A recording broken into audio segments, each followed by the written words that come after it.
የተከበሩ የደብራችን አስተዳዳሪ ኃላፊነት፣ የቤተ ክርስቲያን አባቶች፣ አገልጋዮች፣ ዲያቆናት እንዲሁም በእግዚአብሔር ጥሪ ያላችሁበት የተሰበሰባችሁ ምዕመናን፣ አባቶችና እናቶች፣ ወንድሞች፣ እህቶች ከሕፃናት ጀምራችሁ እንደምን ቆያችሁ? እንደምንስ ለዚህ ሰዓት ደረሳችሁ? አሜን።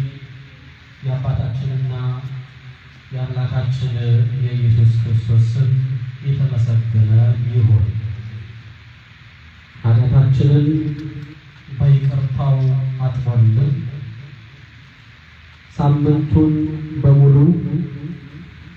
በዓለም ዙሪያ ላይ ለመኖር ስንል ስንኳትን፣ ስንሮጥ፣ ስንወጣ፣ ስንወርድ ከርመናልና በዚህ መሃል ሊገጥመን የሚችሉ መከራዎችን፣ ድንገተኛ አደጋዎችን፣ ክፋቶችን፣ እንቅፋቶችን ሁሉ አስታግሶልን በቸርነቱና በይቅርታው ብዛት ጠብቆን ተንከባክቦን ዛሬ በዚች በተቀደሰች ዕለት አምልኳችንን እንድንፈጽም በእድሜያችን ላይ ይህችን ቀንና ሰዓት ጨምሮ በዚህ ቦታ ላይ የሰበሰበን አባታችን ክብርና ምስጋና ለእርሱ ይሁን።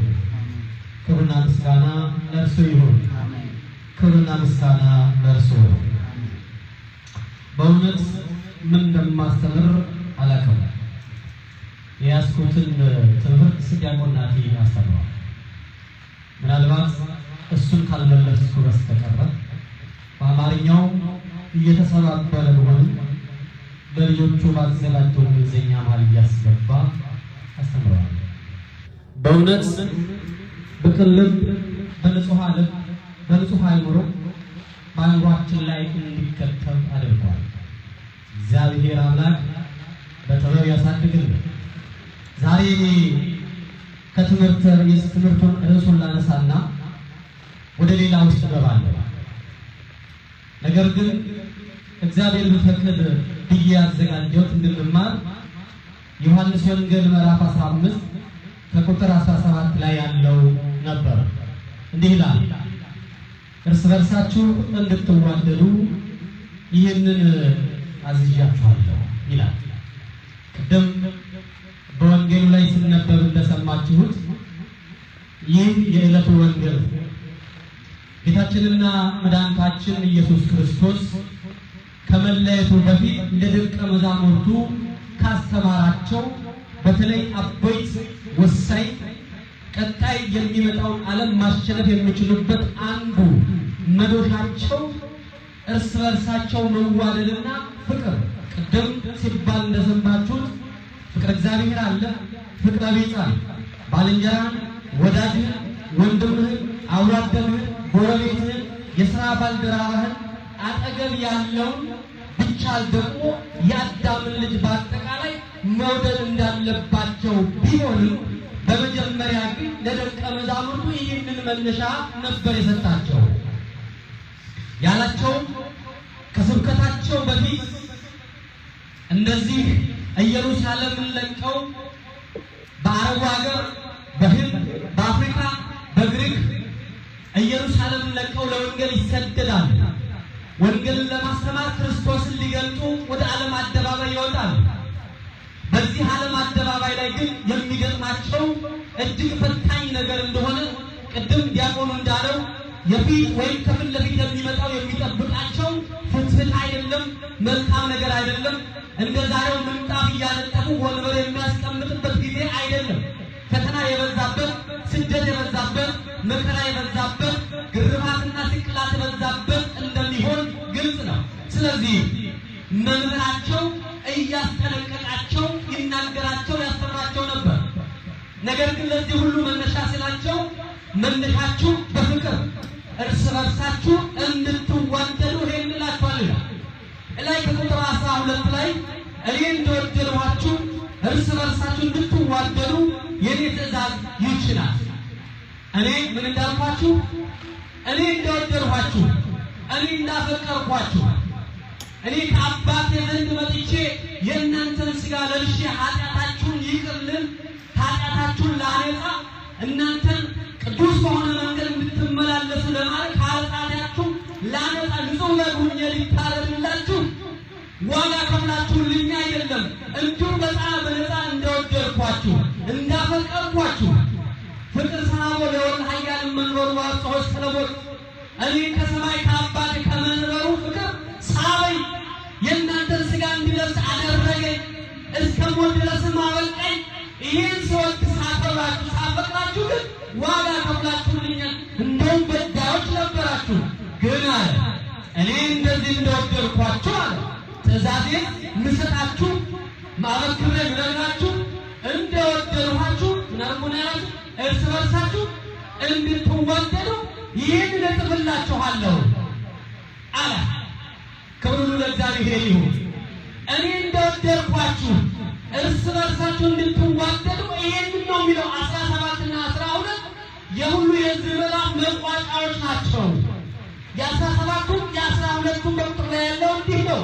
እርስ በርስ ፍቅረ ቢጽን ወይም እርስ በርስ መዋደድን ነው። ሰው ደቀ መዛሙርት ከስራቸው በፊት ጴጥሮስ ዮሐንስን፣ ዮሐንስ ያዕቆብን፣ ያዕቆብ ማትያስን እንዲሁ እርስ በርሳቸው መዋደድ አለባቸው። ለመዋደድ ደግሞ መከባበር መቻል አለባቸው። የተሰጣቸውን ኃላፊነታቸውን ለመወጣት ሰላም ያስፈልጋቸዋል፣ ፍቅር ያስፈልጋቸዋል፣ አንድነት ያስፈልጋቸዋል። ይህን ማለት ካልቻሉ የክርስቶስን ወንጌል ለዓለም ማድረስ አይችሉም። ኢየሩሳሌም ላይ ሊበተኑ ነው። እርስ በርሳቸው ሊካሰሱ ነው። ጴጥሮስ አንተ ግን የለም ወይ? ማርቆስ ጨርቅን ጥለህ ሮጠህ የለም ወይ? እናንተ የት አላችሁ? ዮሐንስ እኔ ነበርኩኝ እናንተ አልነበራችሁ። እርስ በርሳቸው ተካሰው ሊለያዩ ነው። መንፈስ ቅዱስ እስክትለብሱ ከኢየሩሳሌም አትውጡ ያለውን ሐሳብ አምላካዊ ቃል የመለኮት ቃል የሚጠበቁበት እሳታዊ መንፈስ ቅዱስን ለመቀበል የሚዘጋጁበትን አውዳቸውን ሊበትኑ ነው። ጥለው ሊሸሹ ነው። በመካሰስ ውስጥ ከሆነ በመከራከር ውስጥ ከሆነ መከባበር ከሌለ እርስ በርሳቸው የማይዋደዱ ከሆነ ያ አውድማ ሆኖ የሚታየው አደባባይ በብዙ ሺዎች የሚቆጠር ሰው ወደ ክርስትና ሊመጣ የሚችልበት እድሜውን ያጥር ነው። ስለዚህ የመጀመሪያው ሲያስፈልግ ምን አላቸው? እርስ በርሳችሁ ተዋደዱ። ያም እኮ ለጥቂት ጊዜ ነው የሚኖሩት አብረው፣ ለጥቂት ጊዜ ነው በኢየሩሳሌም አብረው ድንኳን ጥለው የሚኖሩት እንጂ ጎጆላቸው ቤት አይሰሩም፣ አይቀልሱም። እንደኛ አንድ ቤት ኖሯቸው ሌላ ቤት ለመስራት አይጨነቁም። አንድ ንብረት አፍርተው ሌላው እንደዛ አይደለም። ለጥቂት ሳምንታት ወይ ለወራት ለጥቂት የመጀመሪያ ዓመታት ነው አብሮ የሚኖሩት። ስደተኞች ናቸው ማለት ለጥቂት ጊዜ ነው አብሮ። ይህችን ጊዜም ቢሆን እንኳን እርስ በርሳችሁ ተዋደዱ፣ እኔ እንደወደድኳችሁ ተዋደዷል። ይሄ ለሐዋርያት ነው የተነገረው። ዳሩ ግን ለእኔና ለእናንተ ነው። ዳሩ ግን በዓለም ውስጥ ለተሰደዱ ክርስቲያኖች ነው፣ ለሚመጡም ለነበሩ ክርስቲያኖች ነው። የሥራ ሁሉ መሰረት መዋደድ ነው። ወገኖቼ ዛሬ በፍቅርና በመዋደድ ያልተጀመረ ነገር ሁሉ ብኩል ሜዳ ላይ ይቀራል። መሰረት የሌለ ቤት አንድ ቀን ንፋስ በነፈሰ ጊዜ የሚወድቅ ነው። ንፋሱም ጊዜ ይዟል፣ ውስጥ ያለው ገበና ሁሉ ይበተናል። ስለዚህ መሰረት ፍቅር ነው፣ መዋደድ ነው። በመዋደድና በመፈቃቀር ያልተመሰረተ ነገር ሁሉ መሰረት የለውም፣ ዘላቂነት የለውም። በመዋደድና በመከባበር ያልተመሰረተ ትዳር ዋጋ የለውም። በመዋደድና በመከባበር ያልተፈራ ንብረት ዋጋ የለውም። ገዳይ ነው መልሶ፣ በሽታ ነው መልሶ፣ በሰላም ያልመጣ በፍቅር ያልመጣ በእውነት ያልሰበሰብ ነው። ገንዘብ መከራ ነው ይዞ የሚመጣ፣ ግድያ ነው ይዞ ጠላት ነው የሚሸምተው። መዋደድ የሌለበት ህብረት መጨረሻው መጣላትና ድብድብ ነው። ዛሬ በዚህ ዓለም የምታዩት ነገር ምናልባት ግርግሩን ታውቃላችሁ። ዛሬ ሲዋደዱ፣ ዛሬ ሲፋቀሩ፣ ዛሬ ሾው ሲያሳዩ፣ ዛሬ በአደባባይ ሲሳሳሙ፣ ዛሬ በአደባባይ ሲመሰጋገሉ፣ መሰረቱ ግን ባዶ ነው። አንድነት የለው፣ ፍቅር የለው። የይን ዘንድ ነገ ሲሰላገሙ እናያቸዋለን። ነገ ምክራቸው ሲበተን እናያቸዋለን። አብሮ የቋጠሩትን ደግሞ ሲወቃቀሱ ሲካሰሱ እናያቸዋለን። አብሮ የቋጠሩትን ደግሞ በክስ ሲፈታቱ እናያቸዋለን። ወገኖቼ በመዋደድና በፍቅር ያልተመሰረተው ሁሉ እንዲህ ነው። ዛሬ ይህ ቃል ለሐዋርያቶች ቢነገር ለቤተ ክርስቲያን ነው። ቤተ ክርስቲያን ስራ መሰረቷ ፍቅር ነው። ቤተ ክርስቲያን ወንጌሏ ፍቅር ነው። ከዚህ ሌላ ዓላማ የላትም። ገንዘብ መሰብሰብ ሌላ አይደለም። ራስን ማሳደጋል መሻሻልም አይደለም። ለራስ የሚገባን ሀብት መሰብሰብ የቤተ ክርስቲያን ስራ አይደለም። የቤተ ክርስቲያን ስራ ወንጌል ነው። ወንጌል ደግሞ ፍቅር ነው። ፍቅር ደግሞ ማን ነው? እግዚአብሔር ነው። ስራዋ ይሄንን ነው። በዚህ ውስጥ ያለ ይጸናል። በፍቅር የተመሰረተች ቤተ ክርስቲያን ዕለት ዕለት ታድጋለች። ዙሪያዋ ቅጥሯ ሁሉ በምዕመናን የተሞላ ነው። ሰላምና ፍቅር የሰፈነባት፣ ሰው ንስሐ የሚገባባት፣ ሥጋው ደሙን የሚወስድባት፣ ሰው የተጣሉ የሚታረቁ ይቅር የሚባሉበት የቤተ ክርስቲያን ስራዋ ይሄ ነው። ይህ ሳይሆን ሲቀር ግን የምታዩት እውነት የራቀ እርስ በርስ መካሰስ ያለበት ሁሉ ገንዘብ ላይ ያተኮረ እንኳን ጨዋታ ላይ ከመገለበጥ ያለፈ ነገር የሌለበት ነጋዴ በዓለም ላይ የሚታዩት ፍቅር የሌለበት እንዲህ ነው። በእያንዳንዱ ትዳር ውስጥ ይሄ ነገር ይሰራል። ሰው ከትዳር በፊት ይዋደዳል፣ ይፋቀራል። ወደድኩሽ፣ አፈቀርኩሽ፣ ወደድኩ፣ አፈቀርኩ፣ እኔ ካላንተ ሌላ አልፈልግም፣ እንደውም እህል አልበላ አልበላለኝ፣ ውሃም አልጠጣለኝ፣ ሰው ሁሉ አልታያለኝ፣ ስወጣም ሲገባ በዓይኖት የምትመጣው አንተ አንቺ ነህ። አቤት ያለው መጎቅ ምን መዋለስ፣ አበባ መሰጣጣት፣ የግጥም መዓት፣ የቃላት ውርርድ ሌላ ነው። ነገር ግን ያ ፍቅር እስከ መጨረሻው ካልጸና ውሸት ነው ማለት ነው። ፍቅር ኮንዲሽናል የለውም። ፍቅር ቅድመ ሁኔታ የለውም።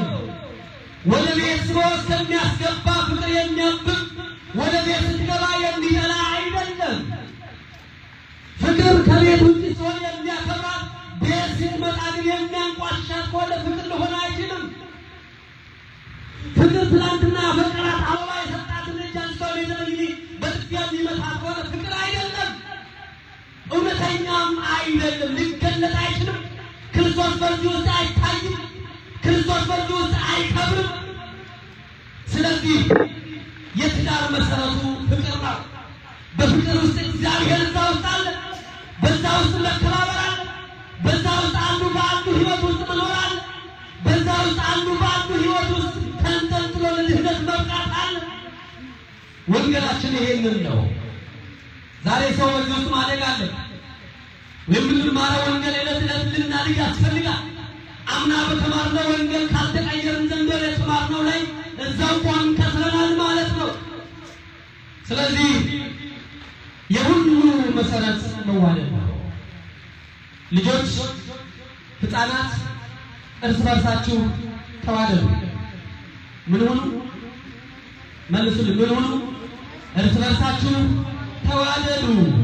እናታችሁን አክብሩ፣ አባታችሁን፣ ወንድማችሁን፣ እህታችሁን ውደዱ፣ አክብሩ። በቤተ ክርስቲያን ውስጥ እርስ በርሳችሁ ተከባበሩ። ወደ ትምህርት ቤት ስትሄዱ እርስ በርሳችሁ ጓደኞቻችሁን ውደዱ፣ አክብሯቸው። በዚህ ውስጥ እግዚአብሔር በመንፈስ ቅዱስ ያሳድጋችኋል። እኔ ትምህርቴ በዚህ ያለ ቅድም እንዳልኳችሁ ትምህርቱን ዲያቆናት ይጨርሳል። እኔ በመጨረሻ ላይ ጊዜ መውሰድ የፈለኩት አንድ ነገር አለ። አይምሮ ላይ መንፈስ ቅዱስ እንዲህ አለ። በእውነት ትምህርቴንም እንድተው አስገደደኝ። በሁሉ ሕፃናት አንደበት እንዲህ አይነት ትምህርት መስማት እንዴት ልብ ያልካል? እስቲ እግዚአብሔርን አመስግኑ እባካችሁ። እግዚአብሔርን አመስግኑ። ልበን ንጹሐን፣ ልበን ንጹሐን፣ ክፋት ተንኮል የሌለባቸው፣ ንጹህ ቅን የሌለበት፣ ክፋት የሌለበት የመላእክትን አምሳል እንደነሱ ሁሉ ብሎ በምሳሌ ጠርቶ በአደባባይ ቆሞ ያቆሙት ሕፃናት ወንጌልን እንዲህ አድርገው ሲያስተምሩ እንዴት ያስለቅሳል መሰለህ! ልብን ያሞቃል። እኔ ማለት የምፈልገው ቤተ ክርስቲያን በእነዚህ ልጆች ለመስራት አለባት። እኔ ዛሬ ምናልባት በዚህ በመላው ዓለም የሚሰሙትም በኦንላይን ያሉ እዚህ ውስጥ ያለንም በቤተ ክርስቲያን አገልግሎት ውስጥ ያለን በሕፃናት ላይ ጌታችን ለደቀ መዛሙርቱ ከስራቸው አስቀድሞ በመዋደድና በፍቅር ዓለምን እንዲያዳርሱ አደራ እንደሰጠ ዛሬ ቤተ ክርስቲያን ለልጆቿ አደራ ልትሰጥ ያስፈልጋል። በተለይ ደግሞ በምንኖርበት በስደት ዓለም በምንኖርበት እጅግ በጣም ፈተና በሞላበት ዓለም ከፊት ለፊት ያለ የቴክኖሎጂ ትግል ያለበት በቴክኖሎጂ ላይ የታቸው ጥበብ መስሎ የመጣው ክርስትናን የሚገል ክርስትናን የሚያቀጭጭ ቤተክርስቲያን ባዶ ሊያስቀር የሚችል ልጆቻችንን ከጉያችን አውጥቶ ሊወስድ የሚችል መንገድ ላይ ሊያስቀር የሚችል እጅግ በጣም ፈታኝ የሆነ ዓለም የገጠም ሰዎች በልጆች ላይ ልንሰራ ያስፈልጋል። ከኛ መማር ልጆች ይማሩ፣ ከኛ ማስተማር እነሱ እየተኮላተፉ ሁሉ ይናገሩ፣ ወንጌሉን እርስ በርሳቸው ይማማሩ፣ እርስ በርሳቸው መከባበር፣ እርስ በርሳቸው ስለ ቅድስት ቤተ ክርስቲያን ነገ እችን ቤተ ክርስቲያን የምንወዳትን ቤተ ክርስቲያን ማን ነው የሚረከባል? እኛ ቤተ ክርስቲያንን እንወዳታለን። ከአንቺ በፊት ሞታችን እንላለን አይደለም? ከአንቺ በፊት ምን ነው የምንለው? ኢትዮጵያ ላይ ብዙዎች ለቤተ ክርስቲያን ብለው በቀን በሁለትና ሶስት ዓመት አላያችሁትም? በሻሸመኔ በአሩሲ በልዩ ልዩ ቦታ ለቤተ ክርስቲያን ክብር አንድነት ስለ ቤተ ክርስቲያን ስራ ምን ሆኑ? ተሰዉ፣ ሞታችን ይቅደማሉ፣ ሞቱ። በቅርብ ዓመታት በሊቢያ ላይ መስቀላችንን አንገት ባንክ አንገት ማተባችንን አንበጥስም ስም ብለው እንደበታረዱ ዛሬም በየገጠሩ ካህናት ዲያቆናት ይታረዳሉ። ስለምን? ስለ ሃይማኖታቸው፣ ስለ እምነታቸው። ይህችን እምነት ማን ይረከባል? ንገር፣ ማን ይረከባል? ማን ይውሰዳት? ማን ነው የሚያስቀጥላት? ስለዚህ ቤተ ክርስቲያን በልጆች ላይ በእነዚህ ልጆች በቋንቋቸው እያማረ እንዲነጋገሩ ወንጌልን እንዲይዙ ነገ የሚገጥመውን ቴክኖሎጂ በወንጌል ማሸነፍ እንዲችሉ የሚለው ነገር ከወንጌል ጋር እያነጻጸሩ እንዲከራከሩ እኛ ዋቶች አላበቱ የኔ ወንጌል ማስተማር መቀደስ እዚህ ቤተ ምናልባት ለእነሱ የሚቀጥል ስራ ካልሰራሁ ትርጉም የለው። የምሰጠኝ የቤተ ክርስቲያን ገንዘብ እየበላ የሚቀርብልኝ ጸበል ጸድቅ እየደለፍ የሚገባኝን መባ የሚሰጠኝን እየተቀበል እንዲሁ በህንቅብ የሚኖር ከሆነ ከሳ ቤተ ክርስቲያን ከሳለ። ስለዚህ በተለይ በውጭ ዓለም ያሉ አብያተ ክርስቲያናት በልጆች ላይ ካልሰሩ ከሳሪዎች ናቸው፣ ከስረዋል። ስለዚህ ቆም ብለው ሊያስቡ ይገባል። የሚወዳትን እምነት የሚወዷትን ቤተ ክርስቲያን ለቀጣይ ትውልድ የሚተላለፍ ከፈሉ ልጆቻቸውን ያስተምሩ ይገባል። ልጆቻቸውን በቅዳሴ በወንጌል በስነ ምግባር ሜዳው ለእነሱ ክፍት መሆን መቻል አለበት። እንደ በግ አንድ ጊዜ ተነስተው አንድ መዝሙር ዘምሮ የሚሄዱ መሆን የለባቸውም። እዚህ ላይ ወንጌሉን ይፈትተው ይናገሩ። እንዴት እንደሚማሩ ይወቁ። እንዴት እንደሚያስተምሩ ይወቁ። ነገ የእነሱ ነው ይሄ መድረክ። ነገ እነሱ ናቸው መስቀል ጨብጠው የሚያሳልፉ። ነገ እኮ እኛ እናረጃለን፣ በመቆም እንመላለሳለን።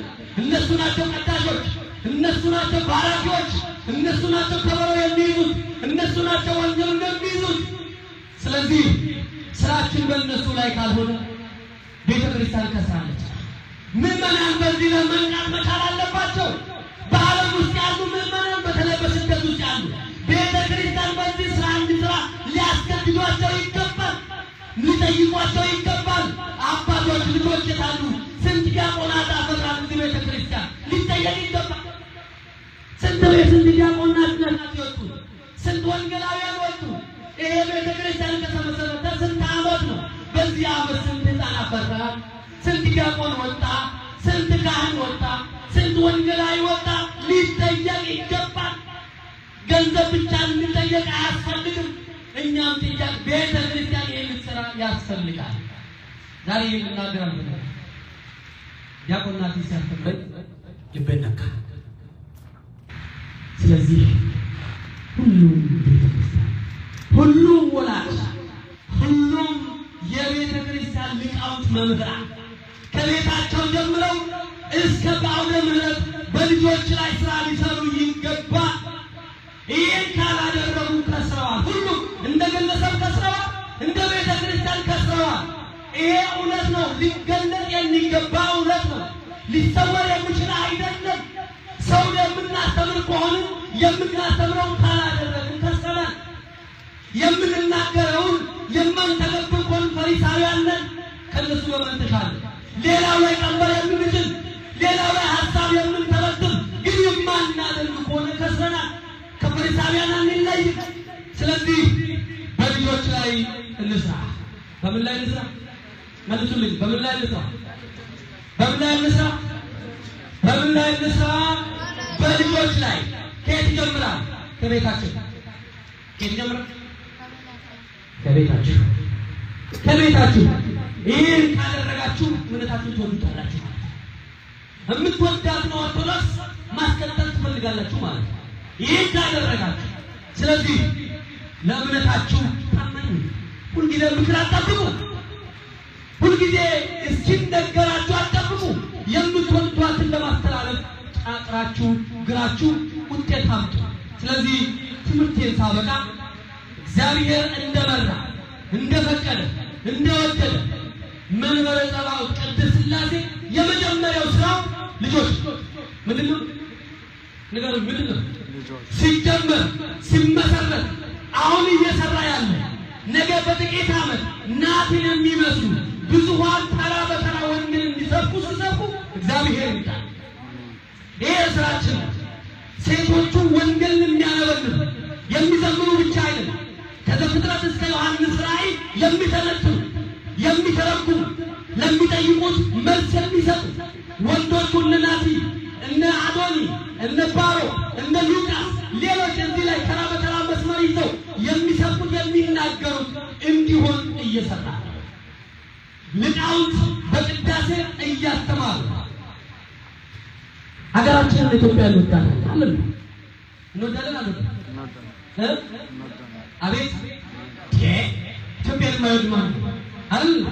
እንዴት ነው የምትወዱት ሀገራችሁ? ግን ስንገሩ ቫኬሽን እየተከዳ አንድ ሳምንት እንደው ዱለቱን ክትፎን ቁርጡን እየበሉ መምጣት እሱ ነው መውደድ? እሱ ነው ነው ወይስ ያደግንበት ትዝታውን እያመነጨት ነው የምንወዳው? እንዴት ነው ሀገር የሚወደደው? ሀገር የሚወደደው በቋንቋ ነው። ሀገር የሚወደደው በባህል ነው። ሀገር የሚወደደው በስርዓት ነው። እኔና እናንተ እኮ በባህል በሃይማኖት ብቻ አይደል፣ በሃይማኖት በስርዓት ስላደግን እኮ ነው ሁልጊዜ ጭምቶች፣ ጨዋዎች ከመናገር ማሰብ የምናስቀድም ለሃይማኖታችን ዋጋ ያለን ሰዎች አሉ። ልጆቻችሁንስ ታስተምራላችሁ? እንዴት ናቸው ልጆቹ? በቋንቋ ባህሉስ? የኢትዮጵያዊነት ባህላቸው እንዴት ነው? የመብላት፣ የመከባበር፣ የመጠያየቅ፣ ሃይማኖት በዓል የማክበር፣ እርስ በርስ ሌላውን የማክበር ባህል እንዴት እያወረሱ ነው? ይሄን ጭምር ቅድስት ሥላሴ የማስተማር ኃላፊነቱን እየተወጣ ነው። ከየት ይጀምራል? ከቤታችሁ። ዛሬ መንፈስ ቅዱስ በእውነት እንድናገር ያስገደደ ትምህርት ነው። ስለዚህ ሁላችንም በዚህ ቤተክርስቲያን በምናደርገው ትግል ይሄ ለመላው ዓለም ነው። ምናልባት ኦንላይን የሚተላለፍ ከሆነ በመላው ያሉ አብያተ ክርስቲያናት በዚህ እንዲሰሩ ምዕመናን ጥያቄ ሊጠይቁ ይገባል። መጠየቅ መቻል አለባት። ማስገደድ መቻል አለባት። እያንዳንዷ ቤተክርስቲያን በተለይ በስደት ያለ የኢትዮጵያማ እሰየው ሺዎች ስለሆነ በሺዎች ውስጥ ማለት 300 400 ህፃናት ይባላሉ። በየቤተክርስቲያናት ብዙ ማለት ምናልባት በገጠር ምናካል በበዛበት ዓለም ማስተካከል በስተቀር ግን በስደት ውስጥ ያሉ አብያተ ክርስቲያናት በልጆች ላይ አጥብቀው እንዲሰሩ ከገንዘባቸው በፊት ልጆቻቸውን ነው አምጡ ማለት አለባቸው። ቀብሩ ላይ ምጣት በፊት ስንት ልጅ አለ፣ ስንት ልጅ አለሽ አምጪልኝ ማለት መቻል አለባቸው። ምዕመናንም ይሄን ጥያቄ ልጆችን እንኩ በቤተ መቅደስ ሂደን ዲያቆን ይሁን አገልጋይ ይሁን ማለት መቻል አለባቸው። አንደበታቸው እንዲለጎም በውግዘት በማስፈራሪያ ሊደረግ አይገባም። ነውር ነው። ይሄ ክርስቶስን መቃወም ነው። ህፃናት ወደ እኔ እንዲመጡ አከልክሏቸው፣ አምጡልኝ አላቸው። ስለዚህ አምጡልኝ ስል ጓዳው እንዲቀመጡ አይደል፣ በአደባባይ እንዲማሩ ነው፣ ቃሉን እንዲይዙት ነው። ይሄን ልናደርግ ያስፈልጋል። እግዚአብሔር ከሁላችን ጋር ይሁን። በግልም እንደ ግል እንድንጥር የእግዚአብሔር መንፈስ ከሁላችን ጋር ይሁን። እንደ ቤተ ክርስቲያን ባለበት ቤተ ክርስቲያን መልካሙን ፍሬ እንድናፈራ የእግዚአብሔር ቅዱስ መንፈስ ከሁላችን ጋር ይሁን። እንደ ሀገር ደግሞ እንደ ኦርቶዶክስ ተዋሕዶ በመላው ዓለም ያሉ አባቶችን መምህራን በዚህ ዙሪያ ላይ እንዲሰሩ እየሰሩ ያሉት ምስጋና ይገባቸዋል። በየቦታው የምናያቸው እየታገሉ ያሉ እግዚአብሔር ያበርታቸው ያጽናቸው። እነዚህ ልንረዳቸው ልንደግፋቸው ያስፈልጋል። በሀሳብ በገንዘብ በየትኛው ዓለም ይሁን የተኙትንም እግዚአብሔር ግን ያንቃቸው። ልንነቃቁ ያስፈልጋል። ስላዳመጣችሁ ቃል እግዚአብሔር